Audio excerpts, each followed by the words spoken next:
Students, welcome back to another video. तो लगातार हम डिस्कस कर रहे हैं न्यू बैच 2025-26 के स्टूडेंट्स के लिए बीए फर्स्ट ईयर के फर्स्ट सेमेस्टर के हर एक सब्जेक्ट का न्यू सिलेबस ऑल यूनिवर्सिटी के लिए।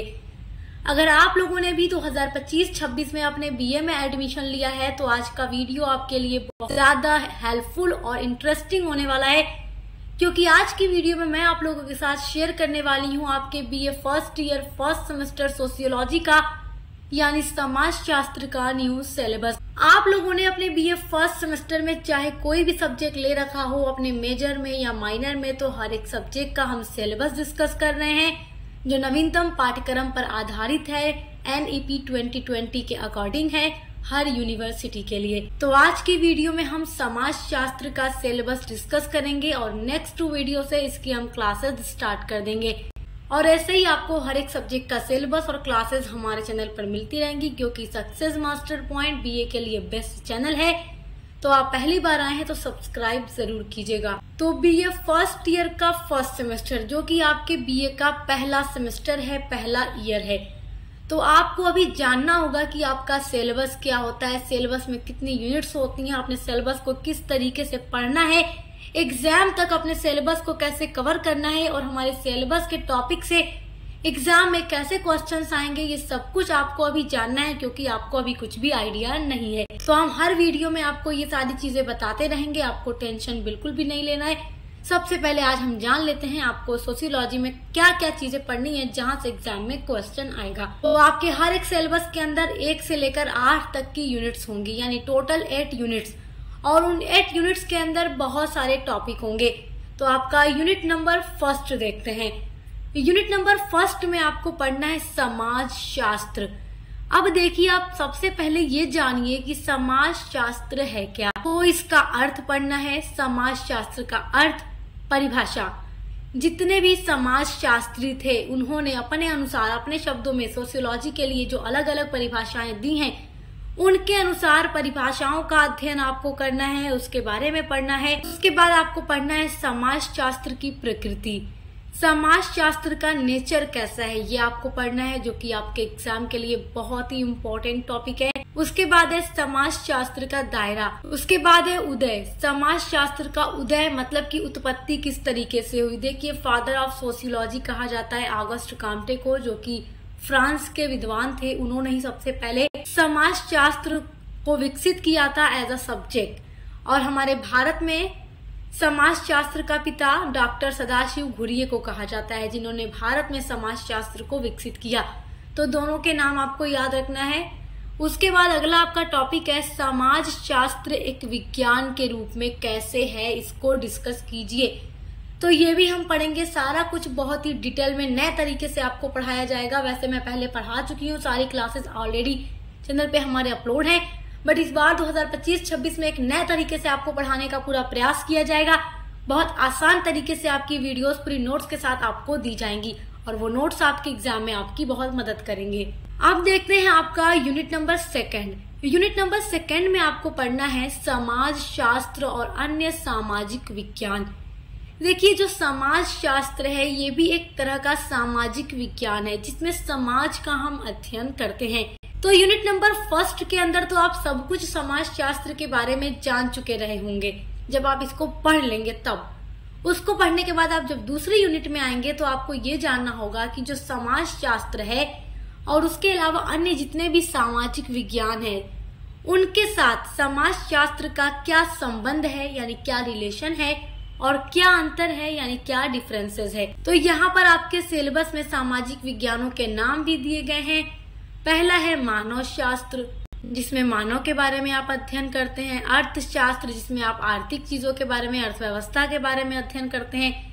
इतिहास, जिसमें आप अतीत का अध्ययन करते हैं। मनोविज्ञान, जिसमें हम मनुष्यों के मन का अध्ययन करते हैं। राजनीति विज्ञान, जिसमें हम राज्य से रिलेटेड सारी चीजों का अध्ययन करते हैं। तो हर एक चीज का अध्ययन करने के लिए अलग अलग सामाजिक विज्ञान है। तो समाज शास्त्र का उनके साथ कैसे संबंध बनता है, कैसे अंतर बनता है, वो सारी चीजें आपको पढ़नी है यूनिट नंबर 2 के अंदर। अब देखते हैं आपकी यूनिट नंबर 3।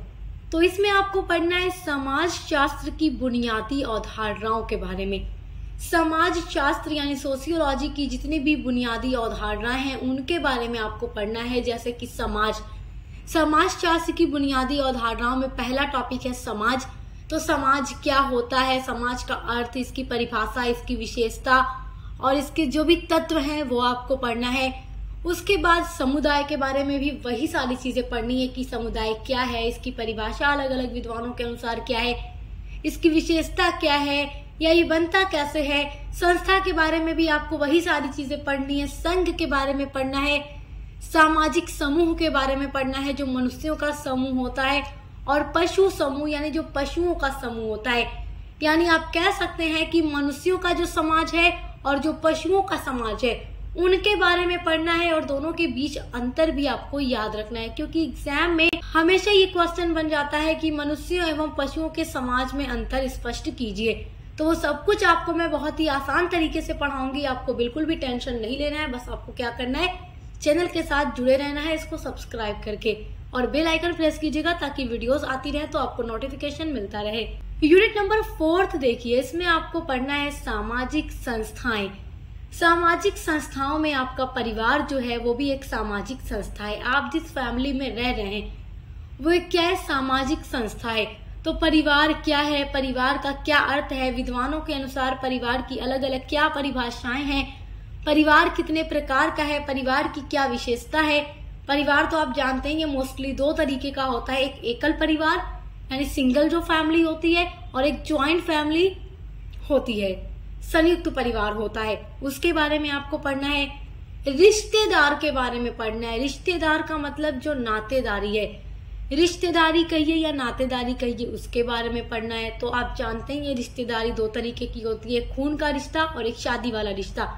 खून का रिश्ता जिनके आपके साथ खून का रिश्ता बनता है, और शादी के बाद जिनसे आपका रिश्ता बनता है वो आपके विवाह संबंधी नातेदार हो जाते हैं। सामाजिक संस्था में तीसरा टॉपिक है विवाह यानी शादी, मैरिज के बारे में आपको पढ़ना है। शादी क्या है, कैसे होती है, शादी की क्या विशेषता है, शादी कितने तरह की होती है, इन सब चीजों के बारे में। तो उसके बाद नेक्स्ट टॉपिक है शिक्षा और धर्म। तो एजुकेशन और धर्म के बारे में आपको पढ़ना है। ये सारे टॉपिक आपके यूनिट नंबर 4 के हैं। सारे टॉपिक बहुत ही आसान है, बहुत ही सिंपल है। कैसे क्वेश्चंस बनेगा वो सब मैं आपको मॉडल पेपर की वीडियोस अपलोड करूंगी, तो सब कुछ आपको डिटेल में बता दूंगी।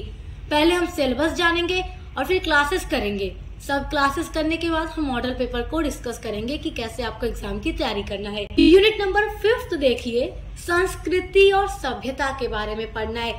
संस्कृति मतलब जो आपके समाज का कल्चर है, सभ्यता जो सिविलाइजेशन है उसके बारे में जानना है। तो संस्कृति और सभ्यता का क्या अर्थ है, दोनों के बीच क्या संबंध, क्या अंतर है, उनका अध्ययन आपको यूनिट नंबर 5 के अंदर पढ़ना है, और ये क्वेश्चन आपके एग्जाम के लिए बहुत ही इम्पोर्टेंट है। यूनिट नंबर 6 है आपकी सामाजिक सांस्कृतिक प्रतिक्रियाएं। तो जितनी भी सामाजिक सांस्कृतिक प्रतिक्रियाएं हैं उनके बारे में आपको यूनिट नंबर 6 के अंदर पढ़ाया जाएगा।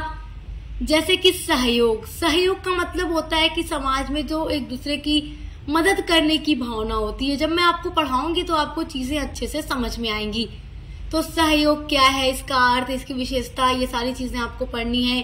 दूसरा टॉपिक है आपका संघर्ष, जो स्ट्रगल होता है, जो सोसाइटी में रहकर लोग एक दूसरे के साथ स्ट्रगल करते हैं खुद को आगे ले जाने के लिए, तो उसके बारे में आपको पढ़ना है। तीसरा टॉपिक है प्रतिस्पर्धा, यानी जो प्रतियोगिता होती है या आप जिसको इंग्लिश में कंपटीशन कहते हैं।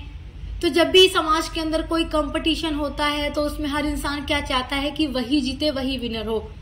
तो उसके बारे में पढ़ना है कि प्रतिस्पर्धा के समय लोगों की किस तरीके की भावनाएं और इच्छाएं होती हैं। संस्कृति के बारे में पढ़ना है। और देखिए यूनिट नंबर 5 में भी आपका एक टॉपिक संस्कृति है, सेम वही संस्कृति आपको यहाँ भी पढ़नी है। तो उसके बाद अगला टॉपिक आत्मसात है। देखो आत्मसात क्या होता है कि जैसे मैं आपको एक आसान एग्जाम्पल देकर बताऊं कि आप कहीं घूमने फिरने गए हैं, वहाँ की कोई चीज आपको बड़ी अच्छी लग गई, कोई कल्चर आपको पसंद आ गया और आप उसको एक्सेप्ट कर लेते हैं, वैसे आप भी अपनी जगह पर आकर अपने घर आकर करने लगते हैं। मतलब किसी दूसरे की संस्कृति को अपनी संस्कृति में मिला लेना, उसका आत्मसात कर लेना, वही होता है। जब मैं आपको पढ़ाऊंगी तो आपको और अच्छे से समझ में आएगा, क्योंकि क्लासेस हम बहुत ही अच्छे से डीपली करेंगे। उसके बाद है आकलन और एकीकरण। तो ये सारे टॉपिक आपके यूनिट नंबर 6 के हैं। अब यूनिट नंबर 7 देखते हैं। इसमें आपको पढ़ना है सामाजिक संरचना के बारे में, जैसे कि समाज में लोगों की स्थिति होती है और जो भूमिका होती है। स्थिति और भूमिका के बारे में आपको पढ़ना है। जो स्थिति होती है ये आप कह सकते हैं कि पैदा होते ही मिल जाती है, जैसे आप जिस जाति में पैदा हो गए, जिस कलर के पैदा हो गए, गोरे या काले, अमीर या गरीब घराने में, ये सब आपकी स्थिति बन जाती है। लेकिन भूमिका के बारे में मैं आपको जब क्लासेस कराऊंगी तो डिटेल में समझाऊंगी। अभी यहाँ हम केवल टॉपिक को देख रहे हैं कि आपको क्या क्या चीजें पढ़नी है।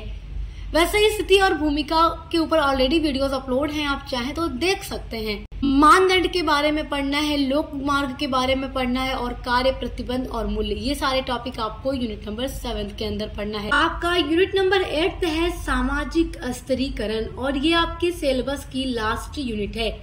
सामाजिक स्तरीकरण यानी स्तर, सोसाइटी में एक स्तर बनता है। देखिए सोसाइटी में जितने भी तरह के लोग रहते हैं वो जरूरी नहीं है एक ही जाति के हों। कुछ उच्च जातियों के, कुछ निम्न जातियों के, कुछ मध्य जो जातियां होती है, जैसे आप एकदम कह सकते हैं, जैसे आपने ये पढ़ा होगा ब्राह्मण, क्षत्रिय, वैश्य, शूद्र, तो ये एक स्तर बन रहा है ना, तो उसके बारे में आपको पढ़ना है। सामाजिक स्तरीकरण का अर्थ पढ़ना है, रूप पढ़ना है और उसके आधार पढ़ने हैं।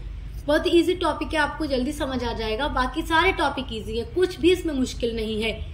फर्स्ट सेमेस्टर में सारी चीजें बहुत ही आसान आपको मिलेंगी। और देखिए यूनिट नंबर 8 में आपका जो दूसरा टॉपिक है वो है सामाजिक गतिशीलता का अर्थ और उसके प्रकार। तो आई होप कि आप ये बहुत अच्छे से समझ गए होंगे कि आपको अपने बीए फर्स्ट सेमेस्टर सोशियोलॉजी के अंदर क्या क्या टॉपिक पढ़ना है। तो आप लोग चैनल को सब्सक्राइब कर लीजिए ताकि यूनिट्स जैसे ही अपलोड हो आपको वीडियोस मिल जाए पढ़ने के लिए। और इसी तरीके से हम लगातार हर एक सब्जेक्ट का सिलेबस डिस्कस कर रहे हैं, तो उसके लिए चैनल पर विजिट जरूर कीजिएगा। अब मिलते हैं अगली वीडियो के साथ।